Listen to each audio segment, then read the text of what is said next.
Good Monday morning, Quad Cities. We ended the weekend on a busy note yesterday, and looks like we're going to start the new work week on a similar busy note. We've got the threat for severe weather back in the forecast for a good chunk of the area today. Sticks out like a sore thumb on the map this morning. These are your severe storm zones, including a threat track level 3 out of 5 for us here right in the Quad Cities, where you're seeing this really dark red.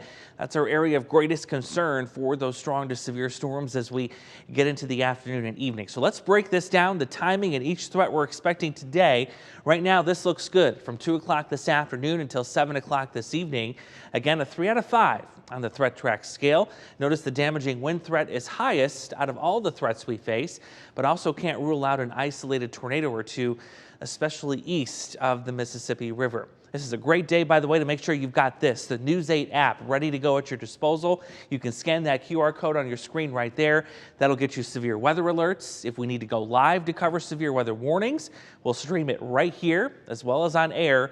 And also, you can get your interactive radar, which you're seeing right here. You can pinch and zoom on the storms right down to your hometown and even your street level. That's going to be a handy thing to have. So here's my plan for today. 8 o'clock this morning, we're going to get another update from the Storm Prediction Center regarding our severe weather prospects for this afternoon. So using that information and some of the latest computer models coming in, let's go ahead and have a Facebook and YouTube live severe weather discussion at 9 right here, either on my page or hit up the WQAD social media pages. They'll be all over there beginning at 9 o'clock. That's an opportunity for you to ask your questions as well, and I'll get those answered. Then come back on air with us for GMQC at 11, because by 11:30, as we get you into the last half hour of the newscast, we're going to get another update from the Storm Prediction Center on the timing and threat that these storms will bring, and we're still on track for rapid storm development by about 2 o'clock this afternoon. Here's the threat for damaging wind, the probability of it. Anywhere you see pink, that's very likely to see some strong winds this afternoon.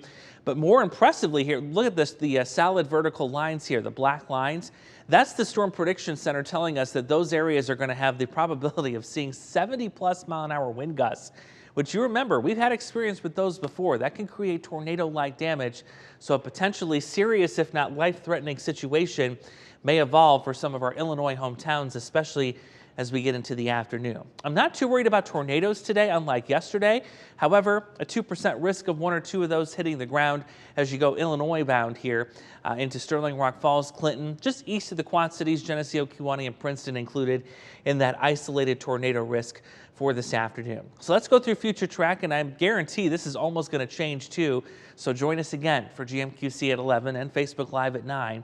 But this is the plan right now. We're kind of quiet through 2 o'clock, but once we get to 4, 5, explosive storm development starting to take place right over top of us here in the Quad Cities. These storms will quickly grow into a line and then move south with the threat of damaging winds through Galesburg and Princeton through 5 o'clock this evening. That storm system will continue to work away from the region, and then I think the threat for severe weather here will be over by about the 7 o'clock hour. And it is really over after today. I don't see any further chance of showers or storms for the rest of the week. We'll actually cool down and lose some of the humidity through Wednesday and then sneak more humidity back in, but I just don't see anything to get storms going at least through the beginning of next week. So again, stick with us. We're going to be tracking these storms as they arrive. I'm sure the Beast will be out as well, tracking the storms live and giving you that front row seat so you can see what to expect as they move in your hometown.